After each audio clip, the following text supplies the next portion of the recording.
Assalamualaikum warahmatullahi wabarakatuh. Saya Alvina Delvianti dari Pendidikan Sejarah kelas 3B di Universitas Riau akan menjelaskan atau menerangkan materi tentang Budi Utomo, awal perkembangan dan perjuangan melawan penjajah kolonial. Nasionalisme di Indonesia murni merupakan bentuk dari perlawanan terhadap kolonialisme. Kebangkitan nasionalisme di Indonesia tak lepas dari bangkitnya nasionalisme di Asia.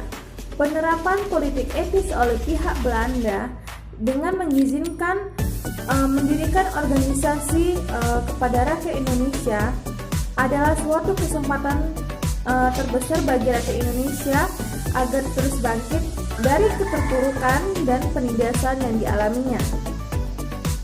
Dalam memperjuangkan kemerdekaan Indonesia, Budi Utomo berperan penting terhadap pergerakan nasional untuk melawan penjajah. Budi Utomo menjadi awal pergerakan nasional di Indonesia yang didirikan oleh Dr. Sutomo pada tanggal 20 Mei 1908. Dan Budi Utomo merupakan organisasi modern pertama di Indonesia. Dalam buku Sejarah Pergerakan Nasional tahun 2015, karya Fajruddin Mustaqim menyatakan Dr. Wahidin Sudirohusodo menjadi sosok penting bagi pembangkit semangat di organisasi Budi Utomo. Program paling utama di Budi Utomo adalah pendidikan dan pengajaran, akan tetapi sifatnya sosial. Hal ini dikarenakan Belanda masih melarang Indonesia untuk berpolitik, sehingga Budi Utomo merupakan organisasi pelajar dengan para pelajar Stovia sebagai intinya, dan gerakan awal hanya di Jawa dan Madura.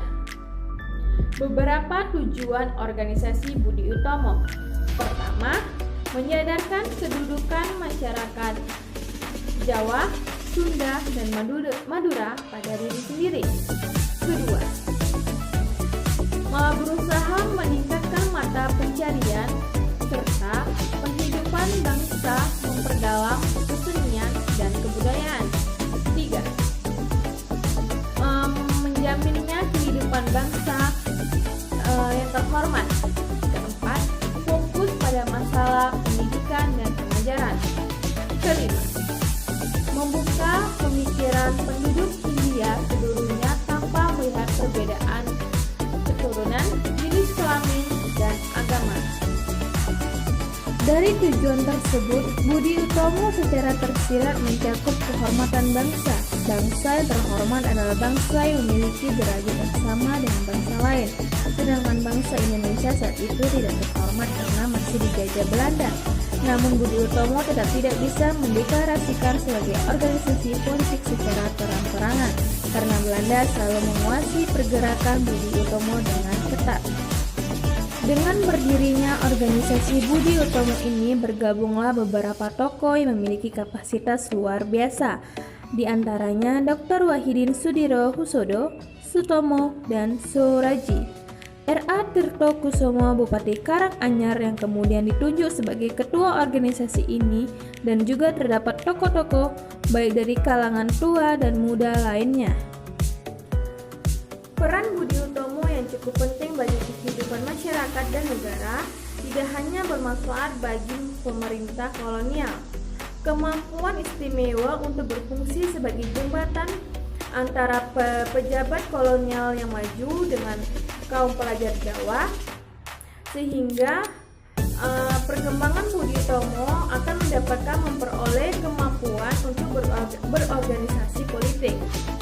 Budi Utomo juga mengajukan tuntutan untuk kedudukan hukum yang sama.